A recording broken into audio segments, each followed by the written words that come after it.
Praise the lord. లెంటిలోని 6వ దినమున మనకు అనుగ్రహించిన దేవాదేవునికి ముందుగా వందనాలు చెల్లించుకుంటున్నాను. నేటి ధ్యానాంశము ప్రవక్త్రి అయిన దెబోరా జీవితం నుండి కొన్ని పాఠాలను మనం నేర్చుకుందాం.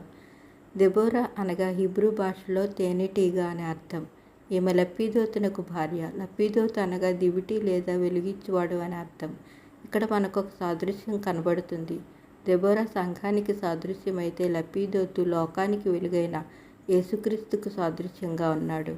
దెబోరా పేరుకు తగ్గట్టు లోకానికి రక్షణ అనే తేనెను పంచి, ఎలాగైతే తేనెటీగ శత్రువుని కుట్టి ప్రాణాలు కోల్పోతుందో అదేవిధంగా ప్రాణాలను సైతం లెక్క చేయకుండా ఇశ్రాయేలీయులను న్యాయమైన మార్గంలో నడిపే దేవునిచే ఎన్నుకొనబడిన న్యాయాధిపతి.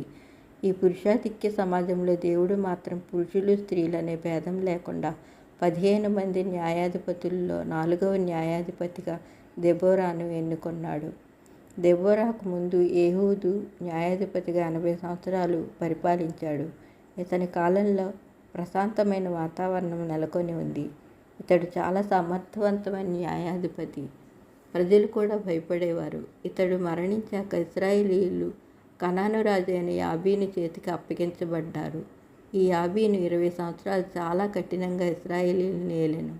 ఇతని వద్ద 400 ఇనుప రథములు ఉండెను. ఇతని సైన్యాధిపతి అయిన సీసెరా చాలా కఠినుడు. ఆ కాలంలో దెబోరా ఎఫ్రాయిము మన్యమునందు రామాకును బేతేలునకును మధ్య సరళ వృక్షం క్రింద ఇశ్రాయేలీయులను తీర్పు తీర్చేది. న్యాయమైన తీర్పులు తీరుస్తూ వారిని న్యాయ మార్గంలో నడిపిస్తూ ఉండేది. ఒకనాడు ఆమె అధికారి అయిన బారాకును పిలిచి, నఫ్తాలీయుల్లోను జెబూలూనీయుల్లోను 10,000 మందిని సమకూర్చుకొని తాబోరు కొండ మీద ఉండమని ఆజ్ఞాపిస్తుంది. నీ చేతికి సీసెరాను అప్పగిస్తున్నానని చెప్పినప్పుడు ఆమెకు దేవుని యందున్న నమ్మకం కనబడుతుంది. కానీ బారాకు దెబోరా రానిదే వెళ్ళనని అన్నప్పుడు, ఈనాడు నీ చేతికి కాకుండా ఒక స్త్రీ చేతికి సీసెరాను అప్పగించునని దేవుడు చెప్పినప్పుడు ఆమె దేవునిపైన అకుంఠిత విశ్వాసం కనపడుతుంది. సీసెరా యుద్ధంలో కాలినడకన పారిపోయి యాయేలు గుడారమునకు పారిపోగా యాయేలు సుత్తితో అతని కొనతల్లో మేకుని దిగ్గొట్టగా అతడు మరణిస్తాడు.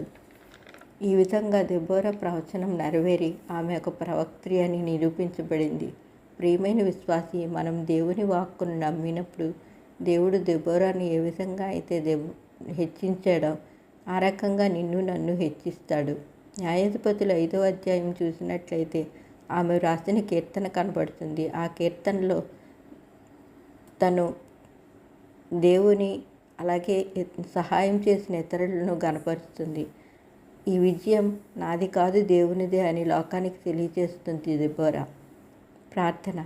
గొప్ప దేవా, నిన్న నేడు నిరంతరం ఏకరీతిగా కొనియాడబడుతున్న దేవా, మీ మాటలకు విధేయత చూపి మేము వాటిని మా జీవితాల్లో అన్వయించుకునేలాగున మీ కృప చూపించండి. ఆమెన్.